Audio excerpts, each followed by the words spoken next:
Hello, welcome to the video on probabilities using combinations. Okay, in this first example, it asks to win the grand prize in a fundraising draw, you need to match 7 numbers from 1 to 27 without regard to order. Okay, so the first question asks, what is the percent chance of winning the grand prize? Okay, so we're going to write probability. We need a sample space. So there's 27 numbers to choose from, and 7 are selected without regard to order, so therefore it's a combination. And to win the grand prize, all 7 need to match. So the 7 winning numbers need to be selected regardless of order. So 7 winning numbers, choose 7 complete winning numbers.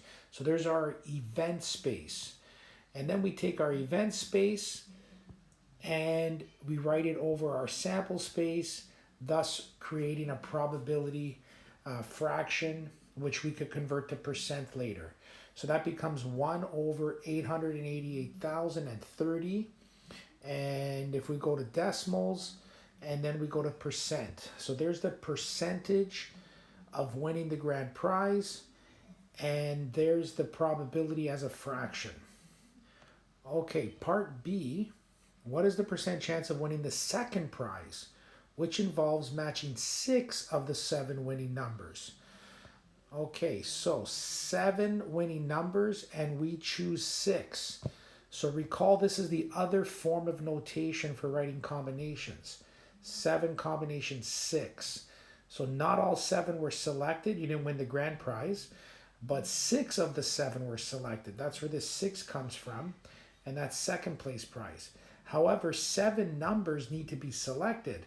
So there's one more number that will be selected from the remaining 20 numbers that are not the winning numbers. So 7 choose 6 from the winning numbers, and 20 choose 1 from the non-winning numbers. And this becomes a compound event, so we need to use the multiplicative principle. And we end up with 7 times 20, so there's 140 ways to select 6 of the 7 winning numbers. And when we write that over our sample space, so the sample space hasn't changed, 888,030, which came from 27 numbers in total, choose 7, whether they're winning or non-winning numbers. And that's our sample space. And then we write our probability fraction, which we could divide and end up with the decimal and then the percentage. So there's the percent of winning the second prize. And then question C asks, what's the probability of not winning the first or second? And then part D, comment on how difficult it is to win lottery prizes. So the probability of not winning the first or second. So let's use the indirect method. So in question A, we found the probability of winning the first prize. In question B, we found the probability of winning the second prize. And if we subtract those from 100%, because that's the sum, recall that the sum of all the probabilities in a situation equals 100%, or 1 as a decimal. So if we subtract from 1, the first place prize probability and the second place prize probability, we'll end up with the probability that they do not win first or second. So as a fraction, we take our sample space minus our event space. And what did I write here? I think I made an error. Oh no, yes. So the probability of winning grand prize, the event space is 1 out of 888,030. So that's the event space for the winning the grand prize. That's the event space for winning second prize. And when we subtract those from the sample space and we leave it as a fraction, we end up with the probability of not winning first or second. And as a percentage, this is the decimal, and then as a percentage it becomes 99.98 if we round off to 4 decimal places. 99.98% likely not to win the first or second prize. So then we have to comment on winning lotteries. So is it likely to win the grand prize? Well, it's a 1 in 888,030 chance of winning the grand prize in this event, which involves selecting 7 numbers from 27. And you could see overall, there's a 99.98% chance you're not going to win first or second. So it's very unlikely to win any prizes in this type of lottery setup. And that concludes the first example on using combinations to count event space and sample space more effectively with probability. Okay, let's continue with the second example. And again, let's think, how can we use combinations to solve probability questions more efficiently? So a teacher uses a random number generator to select 6 students to present their projects in a class of 23 students. And the breakdown of the 23 students is 12 male and 11 female. So the first part asks, what is the probability that an equal number of male and females will present? Well, there's 6 students, so that means there's going to be 3 male and 3 female, given they're asking for an equal number. So we're going to select 3 males from the 12, and that's the first combination, and we would select 3 females from the 11, and order's not important here. As long as they're selected to present their projects. We're not asking about the order of the presentation, we're just trying to generate 6 students to present. If they ask about the order of the presentation, and that portion becomes a permutation, and that would be 6 factorial. 6 factorial ways that these individuals can be presenting. So we take the 12 combination 3, and that equals 220. 11 combination 3, that equals 165. We multiply them. So there's 36,300 ways that the teacher can select 3 males and 3 females, an equal number of males and females to present. And if they had mentioned the order of the presentation, we would multiply this by 6 factorial, because every single one of those 36,300 ways could present in 6 factorial ways, 6, 5, 4, 3, 2, 1. But that's not what this question's asking, so we could disregard this portion. And then they want probability, so we need to find the sample space. So there's 23 students in general. Choose 6 students in general, regardless if it's equal males and females. And that's 100,947 ways that 6 students can be selected from 23 without regard to order. Put that together in your fraction, event space over sample space, and you have probability that this can occur. Okay, part B asks, what is the probability that more females will be selected than males? Well, if there's more females, so 6 are presenting, and if there's more females, then that could be a 4-2 split, or that could be a 5-1 split, or that could be a 6-0 split. In each of these cases, there's more females than males. So we're going to use the principle of inclusion and add these cases.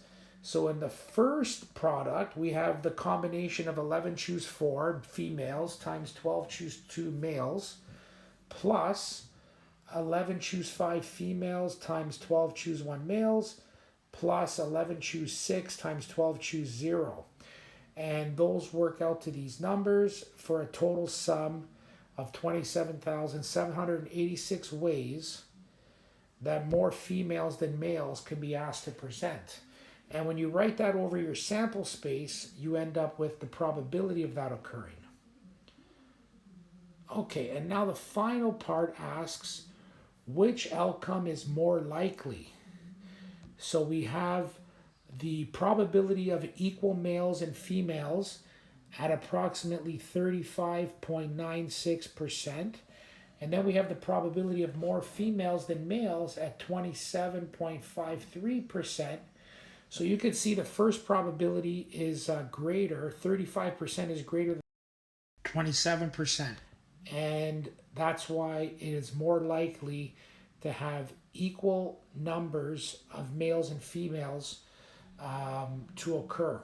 It has a higher probability of occurrence, so it's more likely that this event will occur, which was part A.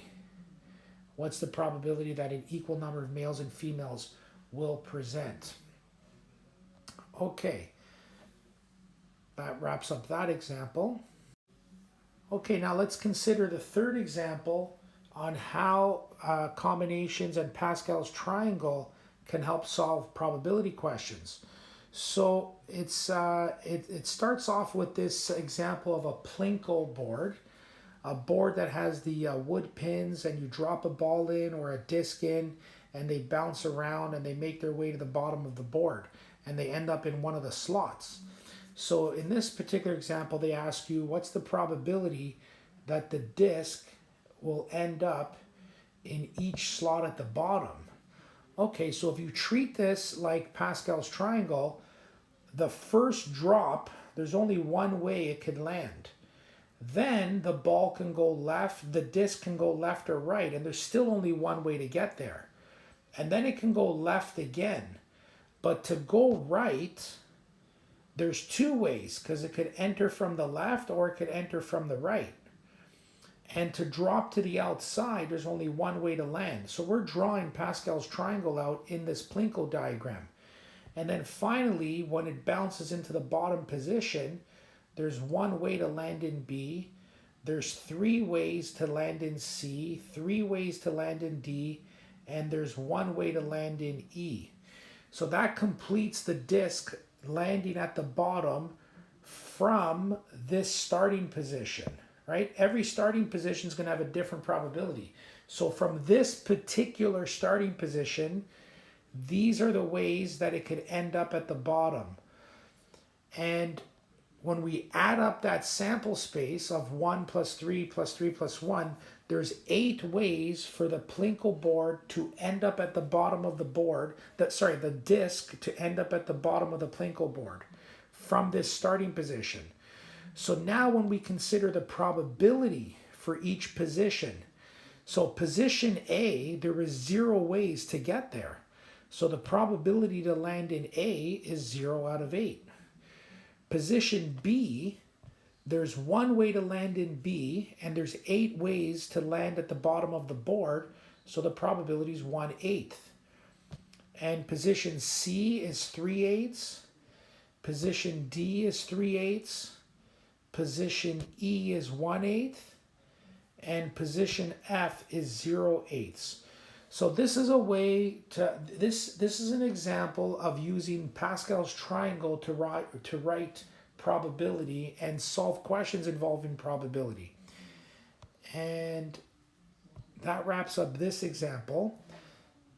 Okay, so before we conclude this video, some overall concepts to take away: that we can sometimes use combinations or Pascal's triangle to help count the event space and sample space to determine probabilities. Sometimes that works, and it'll be in scenarios that have non-order importance. So if order's involved, then we'll be using permutations. But in these examples, the order is not important, so combinations can be used as well as Pascal's triangle. And what are we looking for when we write probability? Well, we're looking to count the event space, which involves, in most of these examples, some type of restriction. That's how you know it's the event space. And you're also trying to count the sample space, which involves no restrictions. It's the total number of possible outcomes. And recall from your first lesson on theoretical probability, that's the event space written as a fraction over the sample space, thus resulting in the theoretical probability for the event that's described. So theoretical probability hasn't changed. We need event space and we need sample space. The whole point is that maybe combinations in Pascal's triangle can help us count it in a more efficient way. Thank you for watching this video. Hopefully it was helpful. Please subscribe to the channel so you can be alerted on new videos that are uploaded. Take care. You guys are awesome.